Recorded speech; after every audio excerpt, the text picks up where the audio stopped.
झुमका चांदीचं पैंजण आणि राजा थोडा तुझा प्यार पाहिजे. मला फिरायला गाडी आणि छोटासा बंगला सोबतीला सारा परिवार पाहिजे.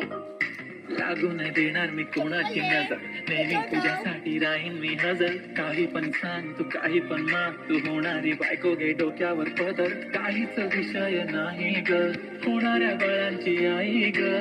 माझं सारं काही तुझंच, तू फक्त बोल तुला काय पाहिजे. मला सोन्याचा झुमका चांदीचं पैंजण आणि राजा थोडा तुझा प्यार पाहिजे.